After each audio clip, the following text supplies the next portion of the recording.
Yeah, Akim, Shalom, Shalom.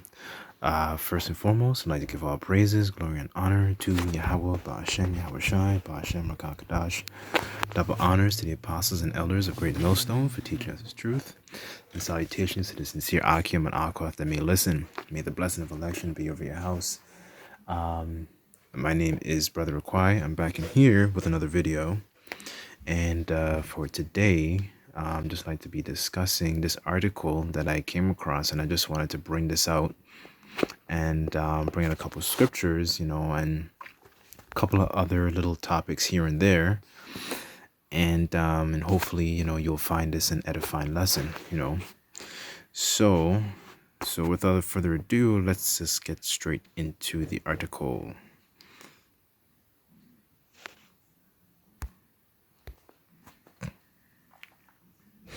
Okay. So this is Kanye West anti, you see the word on the screen. Cost him Adidas and most of his empire, right? So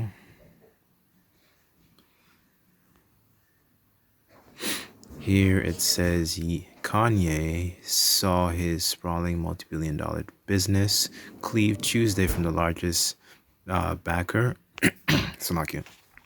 sportswear giant Adidas. After weeks of silence and mounting public pressure, the German company and the last major holdout among Kanye's business partners announced it would immediately end production of Yeezy brand products and to stop all payments towards Ye and his companies.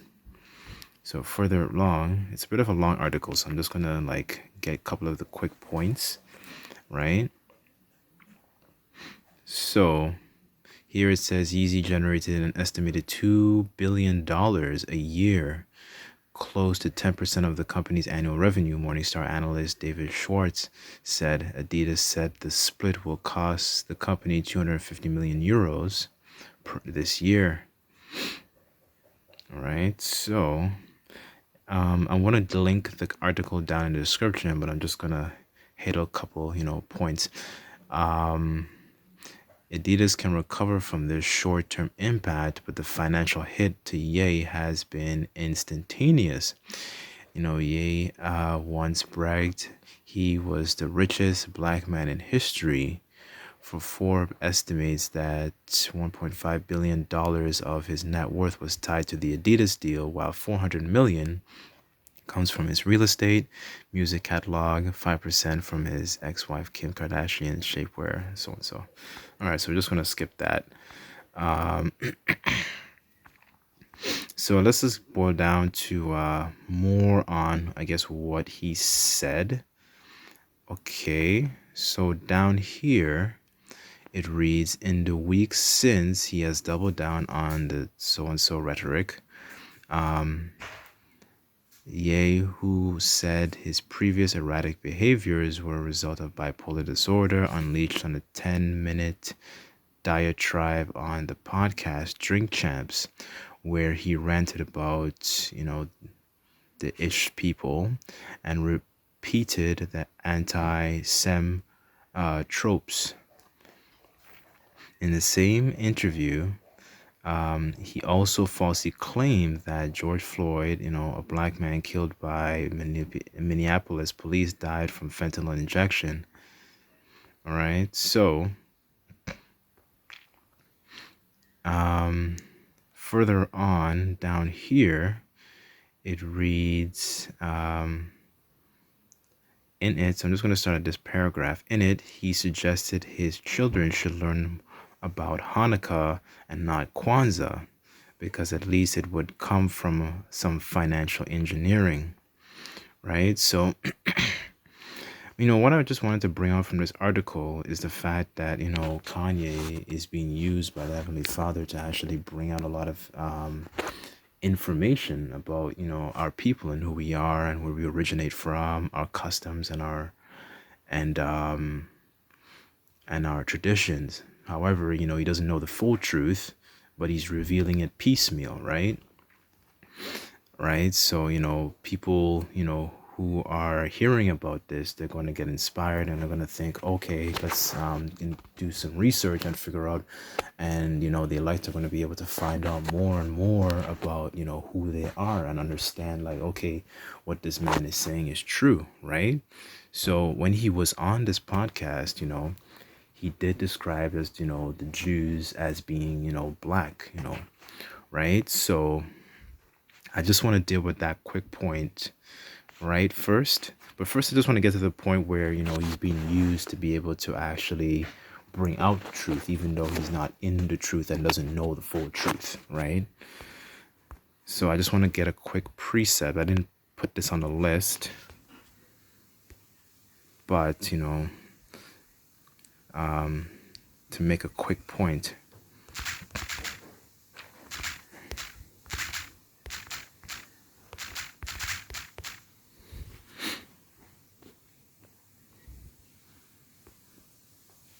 Okay, so this is 2 Corinthians 13:8. For we can do nothing against the truth, but for the truth, right? So, they're going to be an opposition that's going to fight against him to silence him. However, through the efforts of, the mainstream media trying to demonize him and vilify him and saying X, Y, and the third, there's going to be people who are going to be more woken up and realize, oh, okay, what Kanye was saying, there was some truth to it, what he was saying. So that's why I wanted to bring out this quick precept. So now just to deal with the fact that he was shedding a light on the black Jews, which he is correct. So a lot of the Jews, originally, they were so-called black and they had dark skin, like, Kanye himself, right? Salakia. So let's just deal with that first, because what he's saying is still actually biblical. Even though he's just revealing the truth in piecemeal, right? So here, this is Jeremiah 14:2, and it reads, Judah mourneth, and the gates of thereof languish.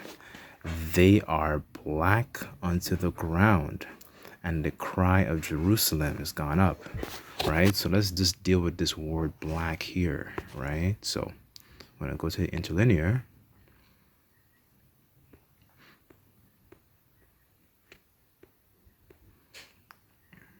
So we're going to deal with this word black.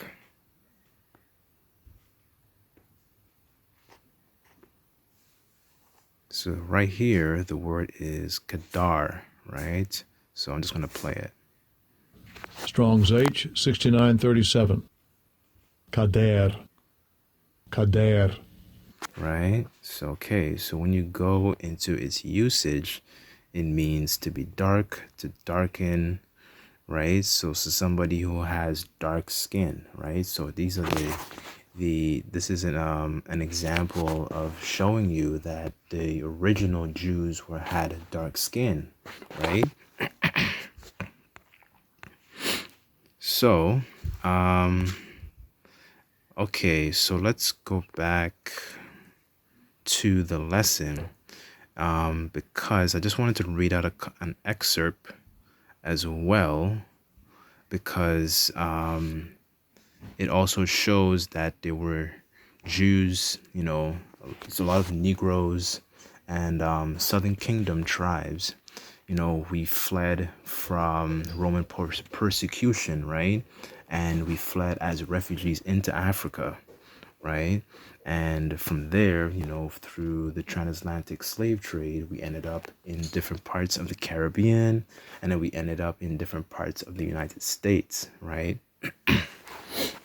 So what I'm going to do is I want to read out an excerpt from Babylon to Timbuktu. This is a book by Rudolph R. Windsor, and it talks about the ancient black Jews that Kanye is talking about, right?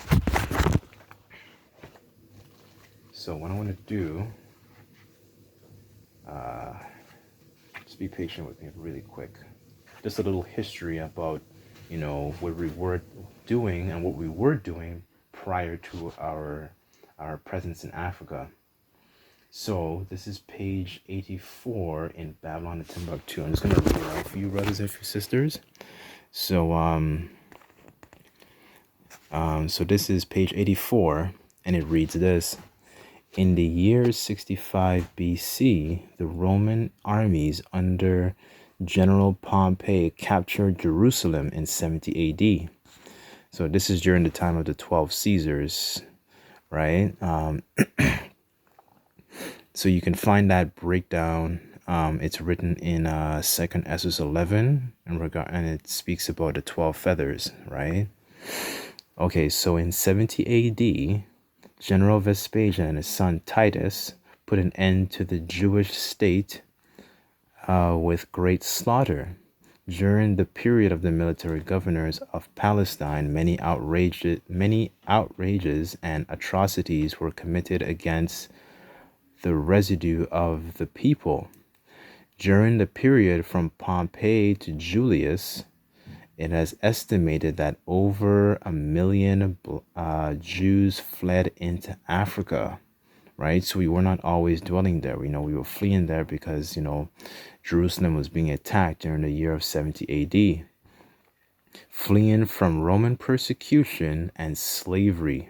The slave markets were full of black Jewish slaves, right? And then below, it just has a quick precept from Deuteronomy. So this is Deuteronomy 28 and 64. And the Lord shall scatter thee among all people from the one end of the earth to another. And there thou shalt serve other gods, which neither thou nor thy fathers have known, even wood and stone.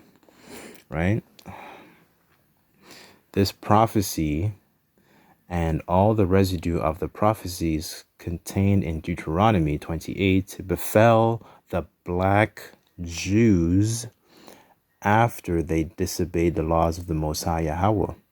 Many nations transported the Jews into slavery. The sons of Israel transmigrated to every continent, just like it says in the in Deuteronomy 28.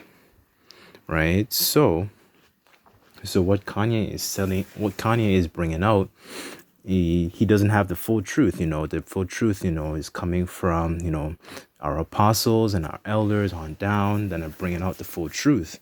But because the Lord is just using his status and using him as a mouthpiece to actually be able to shed some light on some of the truth, to be able to use him as edification and use him as an example of what's going on in the world at the moment. This controversy of who, the real Jews are, according to the Bible, right? So I just want to get this next precept. Let's see.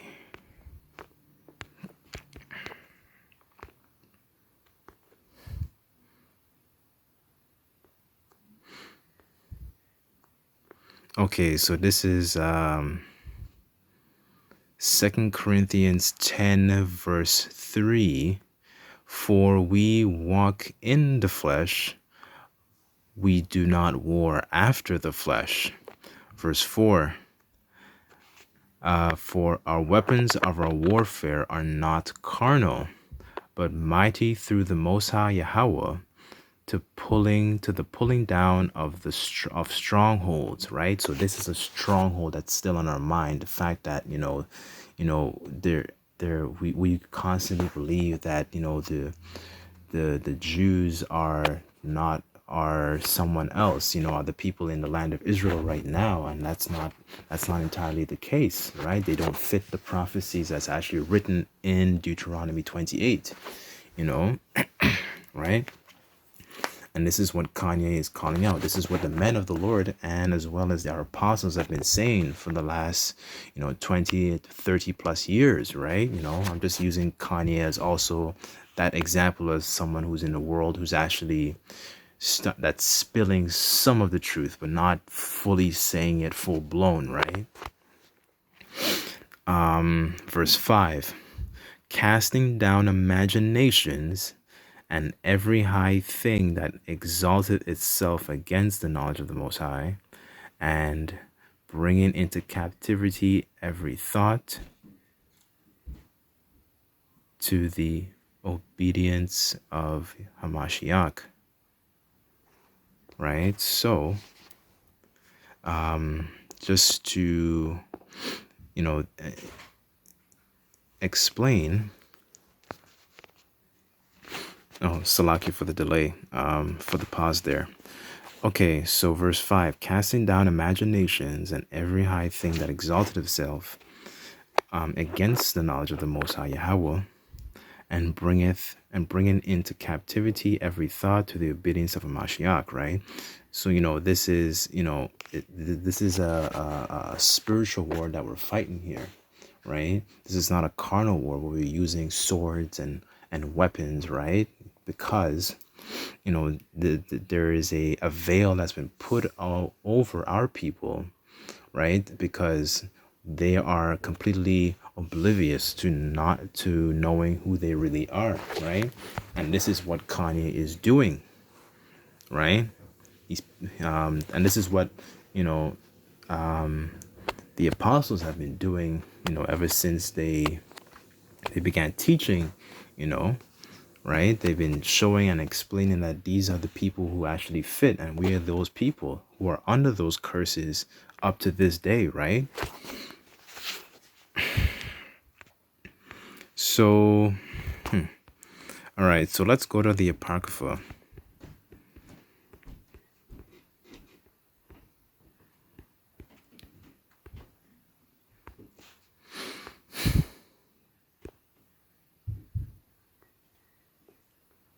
All right, so this is Baruch 2, verse 30.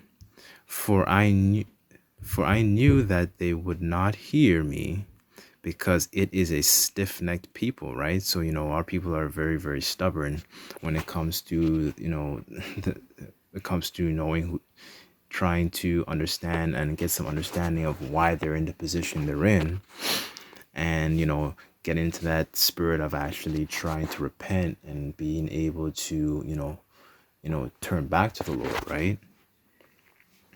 But in the land of their captivities, they shall remember themselves, right? So, it's through the land, through, years ever since, transatlantic slave trade and, the prophecy in Revelation 11, that spirit of life re-entering us through our apostles and elders. We're beginning to remember, who we are, right?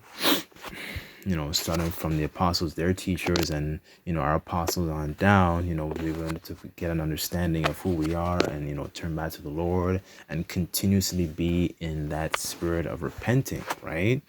Because we want to be more pleasing and acceptable towards Yahweh Bashem, Yahweh Shai, right? Right? So, we are getting an understanding of who we were, and because, through, these different captivities, we're beginning to understand, okay, this is what we have to do to be more pleasing towards the Most High, right?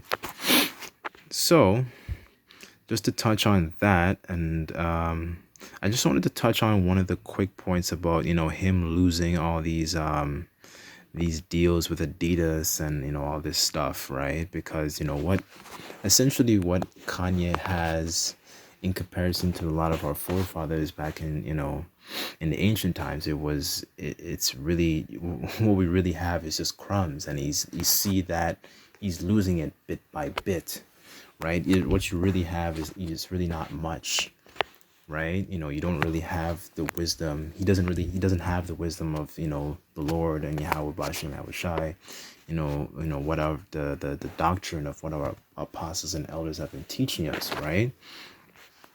So, Slakia.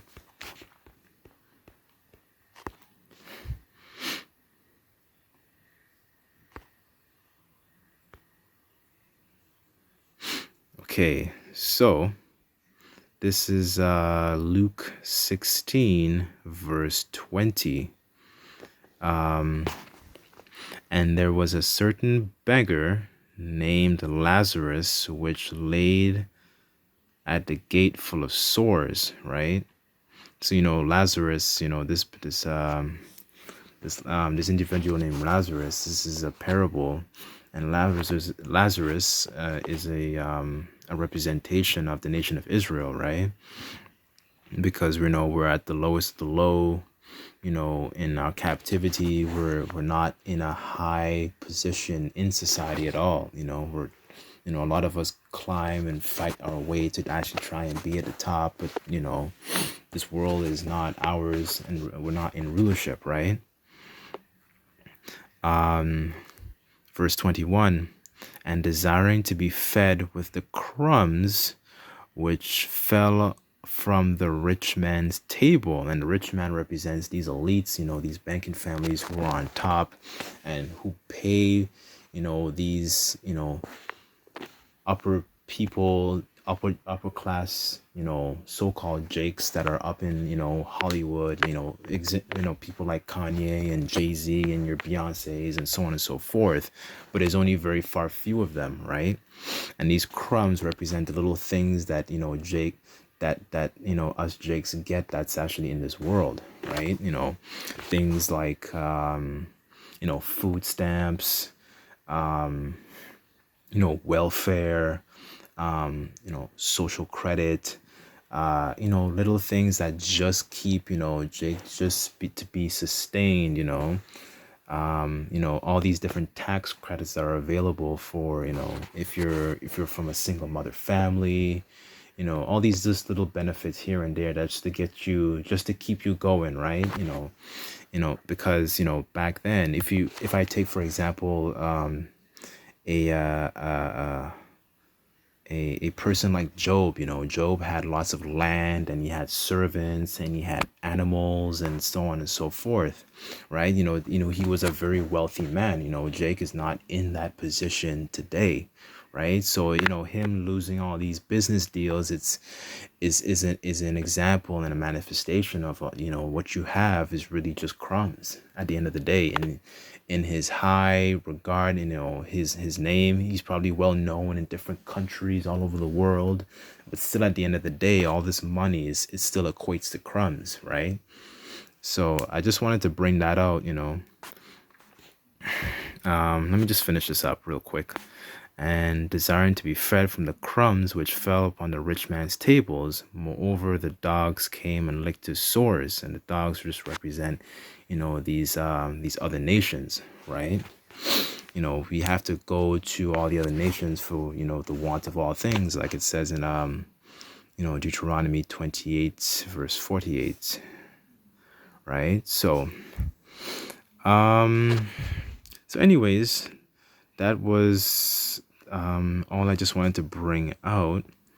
And what I can do is I can, link this article to the description box so you can get more of an understanding and of what's going on, right? Because there's a controversy about who we really are, and and a lot of information is being brought to the surface, right? As a matter of fact, let me just end off with one quick precept, before I close out.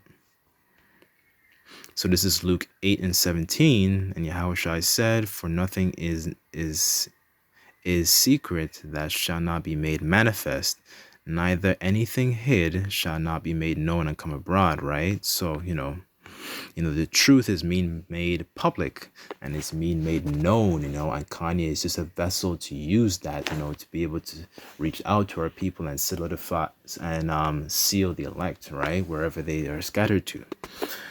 So, anyways, I'm just going to conclude it here, and I just like to give all praises, glory, and honor to Yahweh, Ba'ashem, Yahweh Shai, Ba'ashem, Rakakadash. Double honors to the apostles and elders of Great Millstone for teaching us this truth. Until next time, I say, Shalom.